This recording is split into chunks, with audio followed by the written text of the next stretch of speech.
I've always been interested in exploring cities. The history, the mystery, and the excitement of venturing into the unknown all contribute to the eerily lovely atmosphere of deserted locations. Similar sentiments were shared by my friend Mark, and we frequently took trips outside to investigate dilapidated structures that had been abandoned by time. We targeted an old, dilapidated hospital around 30 miles outside of our town one winter. Locals loved to claim it was haunted, however it had been abandoned since the 1980s, allegedly because of financial difficulties. Mark and I packed a camera, gloves, and flashlights into the car on a dreary Saturday afternoon. There was a spooky atmosphere that only grew stronger as we got closer to the hospital because of its silhouette against the lowering sky. The building's concrete walls were damaged and the paint had peeled off. There were broken windows, some boarded up, and rusted iron bars stuck to the glass in sections. The only sound to break the dense calm as we entered the building was the creak of the structure.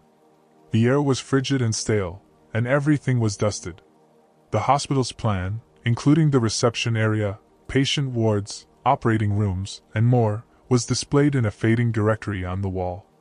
The main arrangement was still visible, albeit some of the inscriptions had faded. The reception room was where we began. A forgotten hospital bed rested on its side in the corner, and peeling paint hung from the walls. While Mark joked about discovering a ghost, I took a few pictures, capturing the bleak atmosphere. However, his voice became quieter as we moved more into the hospital. The building had a disquieting silence, as if the walls themselves were holding their breath. We arrived at the patient wards approximately 30 minutes later. The walls were lined with rows of rusting beds, some of which had ripped linens dangling from them. There was a strange smell in the room, a mix of dampness and something metal. As we proceeded down the hallway, we saw rooms that had formerly housed patients but were now empty shells. At that moment I heard it, a soft murmur, as if someone were speaking just out of range. I turned to face Mark, who had froze in place. "Did you hear that?" I muttered. His eyes widened as he nodded. We both listened while standing motionless. Once more, the murmur was low and almost begging, like someone yelling for assistance. Though it was difficult to see, it was clearly there. One of the rooms down the corridor appeared to be the source of it. Against my better judgment, I followed the sound and moved forward. When we arrived at the room, the whisper seemed to be the loudest. I pushed the door further, and it creaked half open. In contrast to the other hospital beds we had seen, the one in the middle of the room had oddly intact covers. Scratches were all over the walls, as though someone had clawed desperately at them. Mark stepped back. "Maybe we should go," he whispered. A part of me wanted to see more, but I wanted to agree. I took out my camera and snapped a fast picture, the room briefly illuminated by the flash. There was nothing there when I glanced again, but for a split second I thought I saw a figure standing in the corner. The door banged shut behind us as we turned to go. My heart leaped into my throat as the sound of it echoed across the hallway. Mark yanked on the door handle in a hurry to open it, but it remained in place. We both began banging on the door in a panic, hoping it would give way. However, it seemed as though something was keeping it closed. Then, as abruptly, we heard slow, methodical footsteps in the corridor outside. They increased in volume as they got closer to the door and came to a halt directly outside. Both of us froze and waited, gasping for air. Subsequently, the murmurs resumed, this time directly across the door. We listened to what seemed like a voice murmuring something incomprehensible while we stood with our backs to the wall. After what seemed like an age, things eventually became quiet. I could see the fear reflected in Mark's eyes, and I could feel my heart racing in my ears. We were going to yell for assistance when the door suddenly opened by itself, revealing the empty corridor with a steady groan. We wasted no time at all. Not daring to turn around, we grabbed our belongings and ran down the hall. The whispers returned as we raced, this time coming from various rooms along the hallway, as though someone or something was watching and following us. When we arrived at the main exit, we exploded into the chilly air while panting. The moon's spooky shadows over the hospital grounds were the only source of light in the now dark sky. Without exchanging anything, we got into the car and drove off, leaving that dreadful spot in the rearview mirror. I got a shiver later as I went through the pictures I had taken. The faint, spectral outline of a figure was visible in the corner of one of the pictures taken from the chamber with the scratches, right where I believed I had seen someone. It appeared to be a lady, with her face turned to face me, her mouth and eyes wide, as though she were screaming. Since then, neither Mark nor I have returned to that hospital.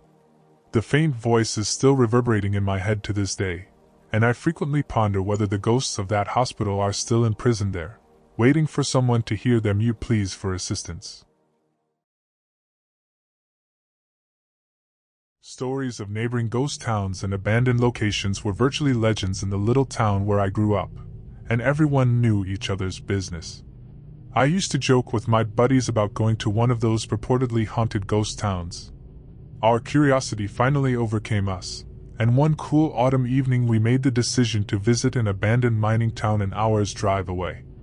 With only a few flashlights and some food for the journey, we headed out at about 11 o'clock at night.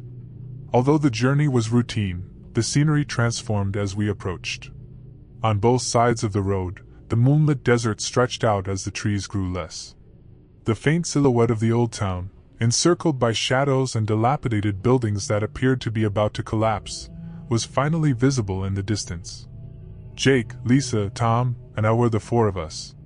After parking on the outskirts of town, we lingered there for a while, absorbing the eerie quiet. We could make out a row of little, deserted buildings in varying degrees of ruin in the moonlight. Every small sound seemed to be exaggerated in the silent air.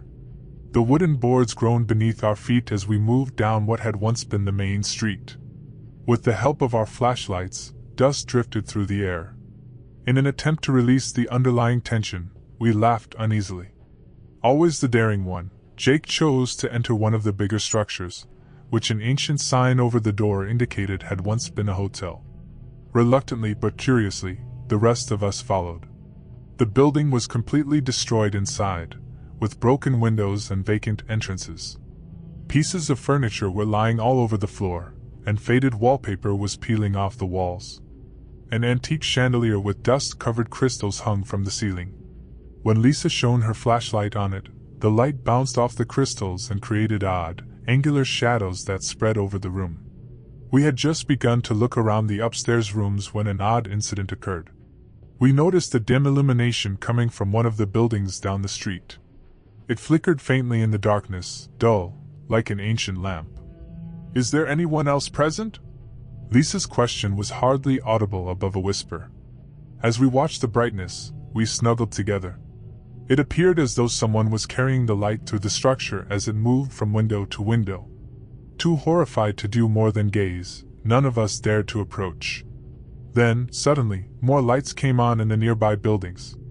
Faint glows came to life one by one, lighting up the interiors of buildings that had been deserted for decades. We looked at one another, each of us searching for an answer, but none of them made sense. The town has been abandoned for years, therefore nobody should be here. Ever the cynic, Jake shrugged and remarked, "Perhaps it's just a strange reflection or something. Let's go have a look." He went for the closest structure with a light, a little shack that had been a general store, before any of us could argue. Our footsteps reverberated in the quiet as we reluctantly followed him. The light inside flickered as we arrived at the door, and I felt a cold go through me. Someone seemed to be observing us. We entered after Jake pushed the door open. We were in total darkness since the light had gone out. With the help of our flashlights, we were able to see shelves full of dusty, ancient bottles and tins that had long since been forgotten. We jumped as we heard a loud thud coming from the back of the store. When we pointed our headlamps at the sound, nothing was visible. Tom muttered, more scared than I had ever heard him, "I think we should leave." We heard it before anyone could answer, a soft, steady tapping that sounded like footsteps on wooden flooring. It was emanating from the building's second floor, above us. We all held our breath, motionless, as the footsteps became louder and closer to the stairs. At the top of the steps, the sound ceased, and there was utter quiet for a few heart-stopping seconds. Then there was a low, uncanny humming. It was an eerie, off-key song that none of us recognized. We sensed a chilly breeze blowing through the store as the sound intensified and reverberated throughout the deserted area. I could see Lisa was as scared as I was when she grabbed my arm and dug her fingernails into my flesh.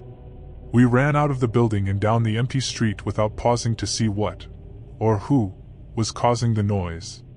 As we went by, the lights in the other buildings flickered, like following or observing us.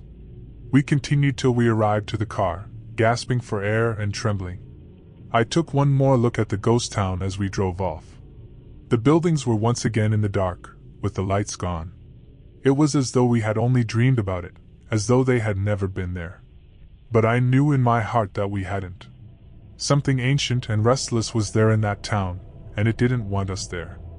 I still get shivers when I think about that night. I'm not sure what we heard or saw, but I'm certain that I will never return to that place. Tom enjoyed the adventure of venturing into the unknown. He frequently spent his weekends exploring abandoned structures, abandoned cities, or abandoned locations that most people wouldn't venture to visit. His pastime served as a means of escape from the routine of his day job as an office worker, combining elements of curiosity and escape. Tom knew he had found his next adventure when a friend texted him in a mysterious way about an abandoned factory outside of town.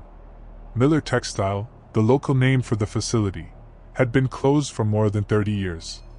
Once a thriving industrial center, it closed for unknown reasons in the late 1980s. Over the course of several months, workers had disappeared without a trace, and rumors of weird rituals and occult activities started to spread after the company closed. Claiming it was cursed, the villagers shunned the location. As usual, however, Tom's curiosity overcame his caution. Tom arrived at the plant on a cold autumn evening. The pavement was damaged and full of potholes, while the neighboring lot was overrun with weeds. The structure itself, with its broken windows and graffitied walls, stood like a skeleton against the dark sky. He felt a chill go down his spine as he got out of his car, and the air was eerily calm. Tom crossed the rusting fence with his phone, camera, and flashlight. The noise reverberated into the emptiness as the gate groaned loudly. He started recording, telling the story of his exploration for his own collection. In the great silence of the lot, his voice seemed little and hollow. The interior of the factory was a dilapidated maze. Paperwork was scattered about the floors, machinery was rusting in mounds, and the air was thick with the stench of mildew. Tom cautiously made his way around, looking over the walls with his flashlight. He occasionally detected odd symbols among the graffiti, but most of it was just tags and rudimentary drawings. Spirals, lines, and jagged forms that didn't appear random were weaved into circles. Tom initially attributed it to two enthusiastic graffiti artists. However, the markings, which were cut deeply into the concrete walls as though on purpose, became more noticeable the farther he traveled. He dismissed the slight uneasiness that started to creep in. He had visited several eerie locations in the past, but nothing had ever happened. Tom began to hear it, a low, repetitive sound, as he ventured more inside the plant. He initially believed it was his imagination because it was so faint, but as he walked deeper into the building, the sound became clear. It was chanting. Tom's heart pounded in his chest as he froze. Using his flashlight, he scanned the chamber, finding only deteriorating walls and rusting equipment. The chanting came from somewhere below him, muted and weak. A chorus of voices spoke in unison, their words incomprehensible, and it was a guttural sound. At that point, most individuals would have turned around, but not Tom. He was excited and afraid at the same time. What if he and a few other urban explorers were involved? Or perhaps some locals pulling a practical joke? He had to find out what it was.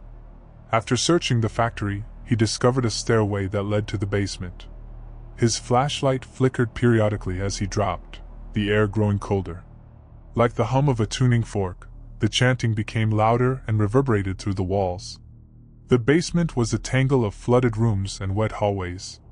Dark puddles formed on the concrete floor as water trickled from the ceiling. Here, the symbols were more common, covering all the walls, and Tom noted that when his beam went over them, they appeared to glow dimly. He eventually located the chanting's origin. With his flashlight shining on the scene in front of him, he paused at the door of a spacious chamber. In the middle was a group of people wearing long, frayed black robes. With their hands up and chanting in a language Tom couldn't understand, they swayed together. There was a makeshift altar in the middle of the circle, and something wrapped in a frayed cloth rested on it. As Tom watched, his stomach turned. The bundle on the altar squirmed, as if there were living things beneath it. He was unable to identify if it was a human, an animal, or something else. His curiosity kept him put even though his senses begged him to go. Raising his camera, he captured the moment by zooming in. The chanting ceased as he pressed record. The silence was sudden and startling, as if the room's air were being drawn out by a vacuum. Slowly, one of the robed people turned, peering at Tom standing in the doorway with a hooded face. "Who is present?" the figure snarled. Its voice echoed in the cramped room, deep and strange. Tom's throat tightened each breath. His flashlight swayed in his hand as he staggered back. Like predators assessing their prey, the other figures also rotated, their actions unhurried and methodical. Before he had time to ponder, Tom turned and ran. His headlamp threw chaotic shadows on the walls as he dashed blindly through the dim hallways. The chanting began again behind him, more frantic and louder. He could hear heavy, purposeful footsteps behind him. His chest burning with effort, he arrived at the stairs and clambered up. The factory appeared to change all around him, with the corridors seemingly attempting to ensnare him. The symbols on the walls began to pulse like living things and shone brighter. At last he exploded into the night air through the big doors. Until he got to his car, he kept running. He fumbled with his keys, then leaped in and locked the door after himself. He looked back at the factory as he turned on the engine. He noticed the robed individuals standing at the doorway, their faces obscured by shadows in the gloom. The plant vanished into the distance as Tom drove off. His heart raced as he mentally reenacted what had happened. Was it real? A delusion? A sick joke? He had no idea and wasn't sure if he wanted to know. He watched the video on his camera when he got home. The factory, the symbols, and the dim illumination of his flashlight were all visible in the video. However, the screen faded to static when he got to the section where he had filmed the robed people. There was silence, no figures, no altar, no chanting. Tom heard it again, the chanting, as he lay in bed that night. It was there, but it was distant, hardly audible. He also claimed to have seen the symbols glowing dimly on the walls of his bedroom after he had turned out the lights. Tom was unable to get out of the plant no matter how far he ran. He was constantly reminded of what he had witnessed by the chanting that followed him. It appeared that the unknown had followed him home because he had stepped too far into it.